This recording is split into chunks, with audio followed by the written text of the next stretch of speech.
سلام به شما که دوستتان داریم بی قید و شرط با هر نژاد و قومیت و در هر کجای این کره زیبا که زندگی میکنید. دکتر جاوید هستم و در این ویدیو میخوام به علت چربی خون، عوارض چربی خون، نشانه هایی که چربی خون در بدن ایجاد میکنه و روش ساده برطرف کردن چربی خون و پاکسازی عروق رو به شما بگم. ویدیو بسیار مهمه و میتونه جون خیلی ها رو نجات بده، پس با من همراه باشید.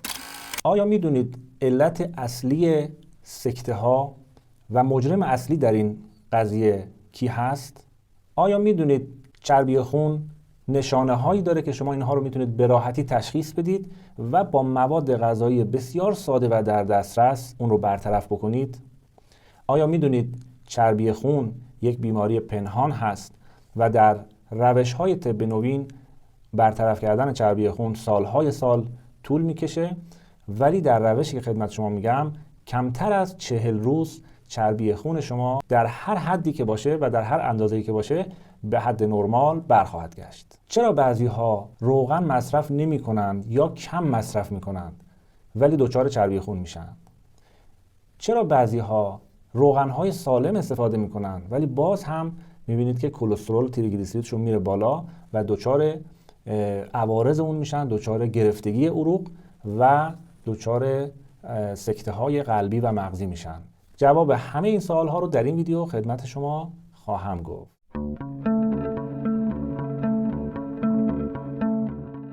عزیزان، چربی در بدن انسان یک ماده بسیار حیاتی، کلیدی و مهمه. در تمام قسمت های بدن چربی وجود داره، در قشای تمام سلول های بدن چربی وجود داره. برای ساخت خیلی از هورمون ها مثل هورمون های جنسی چربی نیاز هست. برای زیبایی صورت، برای زیبایی و نرمی اندام ها، برای قشای رگ ها و در بخشی از نقاط بدن که بافت های نرمی هست، اینها نیاز به حضور چربی هست. پس تا یک میزانی چربی در بدن ما ضروری است و هیچ جای نگرانی نیست و ما لازم داریم. و از یک حدی که چربی افزایش پیدا بکنه، این چربی میشه مضر. ما دو نوع چربی داریم که چربی مضر هستن در عروق ما به نام کلسترول و تریگلیسیرید و شما زمانی که به آزمایشگاه مراجعه می‌فرمایید میگن تا این حد چربی مجاز هست، مثلا تا 200 واحد کلسترول یا تریگلیسیرید که چربی‌های مضر هستن، اینها اگر از این حد افزایش پیدا بکنن در واقع فرد بایستی شروع کنه به کنترل و درمان اون افزایش چربی. بنابراین هیچ استرسی نداشته باشید، چربی جزو مواد ضروری بدن هست، میتونید در رژیم غذایی خودتون داشته باشید تا زمانی که این نشانه ها رو در بدنتون ببینید. وقتی نشانه ها درتون ایجاد شد، شما میتونید به آزمایشگاه مراجعه کنید و چک بفرمایید و اینکه دنبال برطرف کردن این موضوع باشید. بنابراین به این نشانه های افزایش چربی خون خوب توجه بفرمایید که چند تاشو خدمت شما میگم. از نشانه های افزایش چربی در خون میتونیم اشاره بکنیم به سرگیجه. یه وقتی فرد غذای چربی میخوره، تهدیگ چربی میخوره، بعد احساس سرگیجه داره، پس اولین نشانه میتونه باشه. یک. دومین نشانه چربی خون میتونه داغی کف پا باشه.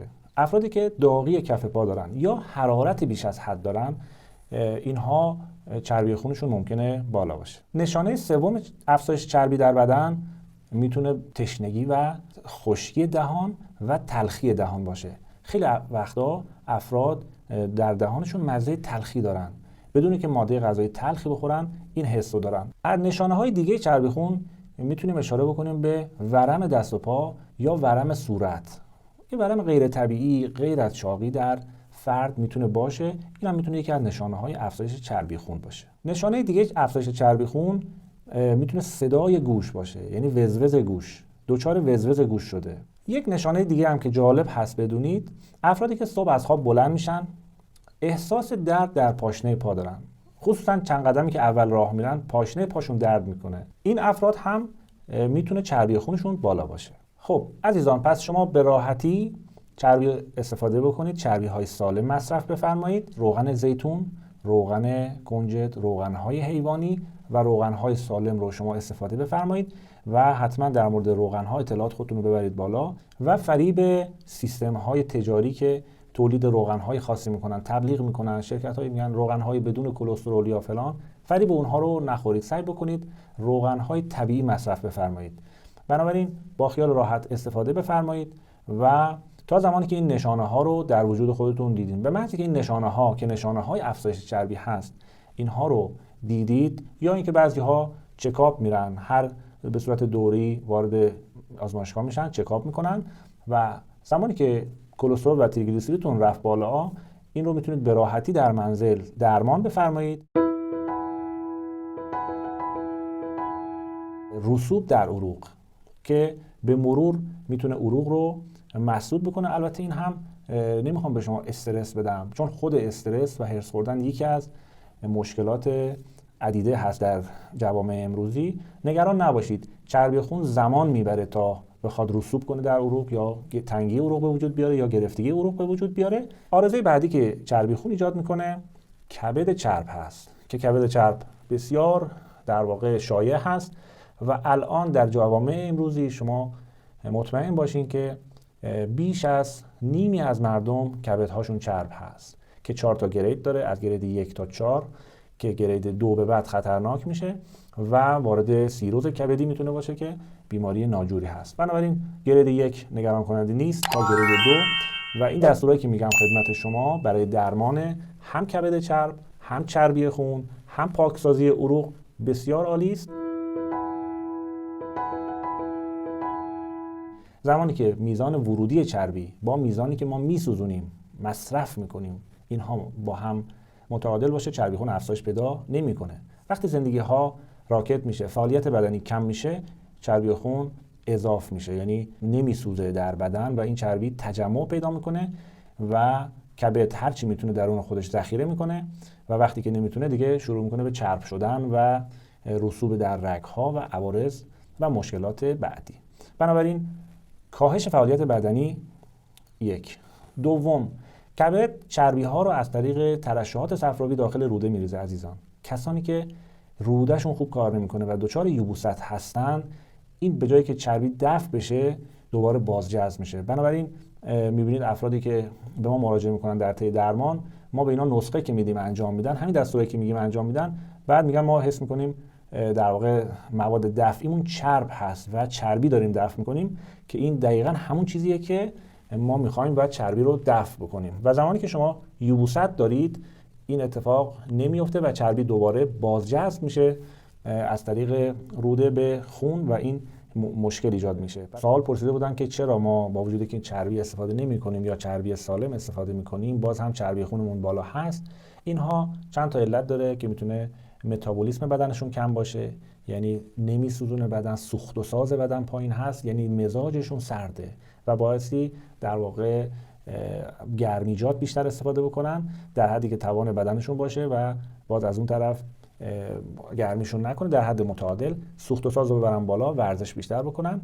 و کسانی که قند خونشون میره بالا، چون در کبد یک سیکلی هست به نام سیکل کربس که قند به چربی تبدیل میشه و این رو در نظر داشته باشین که حتی مواد قندی، حتی نان و مواد نشاسته‌ای هم که مصرف میکنید در کبد، اینها میتونه تبدیل بشه به چربی و باعث افزایش چربی خون بشه.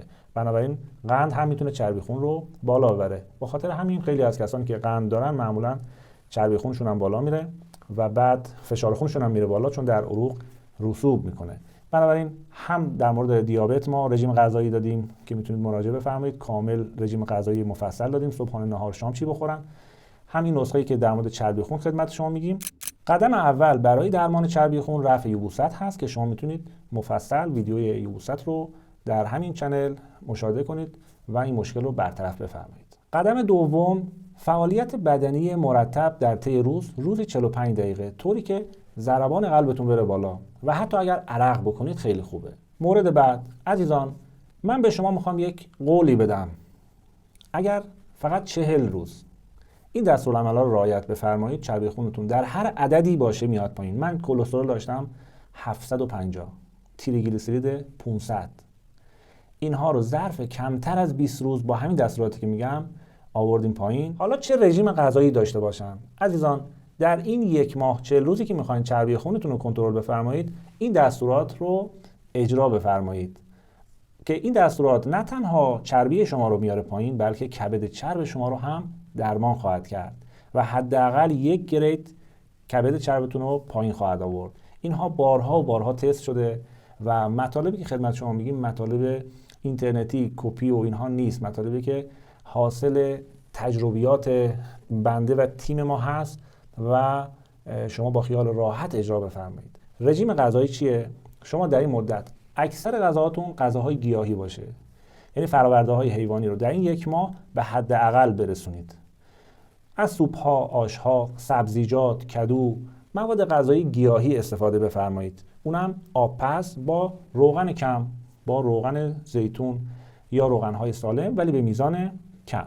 و توصیه میکنم در این 1 ماه اگر میخواین پاکسازی بشه بدنتون و اگر میخواین یک در واقع ریفرشی بشه تنتون، ویدیوی ممنوعات ما رو هم ببینید، در این 1 ماه رعایت بفرمایید تا بدنتون یک ریکاوری و جوانسازی درش شکل بگیره. چند تا پاک کننده چربی رو میخوام بهتون بگم، خیلی جالبه. این چربی ها رو میشکنه، کلسترول رو میشکنه، رسوبات رگ ها رو تمیز میکنه. دیدید وقتی که در آشپزخونه سیفون ظرفشورتون میگیره، بعد از یه مدتی شما میاد چیکار میکنید؟ اسید میریزید داخلش و اسید هست که این جرم و این رسوباتی که داخل این لوله هست رو همه رو پاک میکنه، میبره.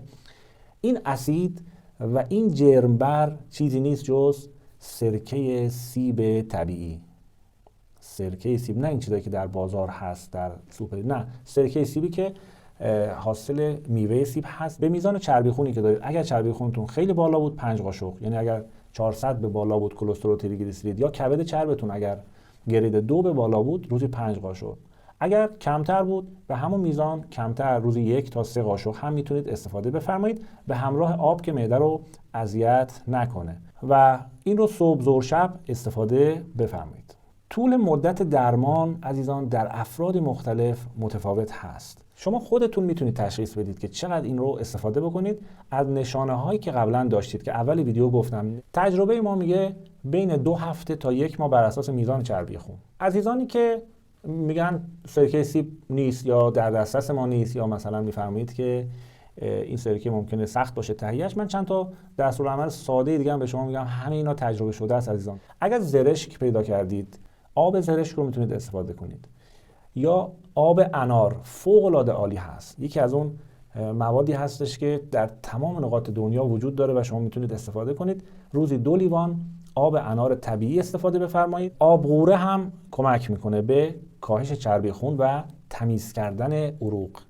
رب انار هم کمک میکنه به این جریان. چند تا نسخه هم بهتون میخوام بگم که با میوه‌جات تهیه میشه، با میوه های در دسترس و ساده. اینو بدونید که سیب اینجا بسیار کمک کننده هست. سیب و پرتقال، سیب و گریپ فروت، سیب و آناناس، سیب و لیمو ترش، گریپ فروت، سیب و آناناس. اینا رو میتونید بریزید داخل مخلوط کن، 2 تا یا ترکیبشون، و 2-3 لیوان هم آب بریزید و یه چند تا تیکه هم یخ بندازید که خنک بشه و در طی روز 3 لیوان از اینها مصرف بفرمایید. عزیزان کامنت که میدید ما خیلی خوشحال میشیم، اینکه شما شهر خودتون هم بگید، لطف میکنید ما رو شارژ میکنید برای خدمات بهتر خدمت شما عزیزان. نام شهراتون رو بگین، خصوصا کسانی که عمل کردن و این دستورات رو اجرا کردن، نتیجه گرفتن. قلب ما شاد میشه. شاد و سالم و پیروز باشید. خدا نگهدار.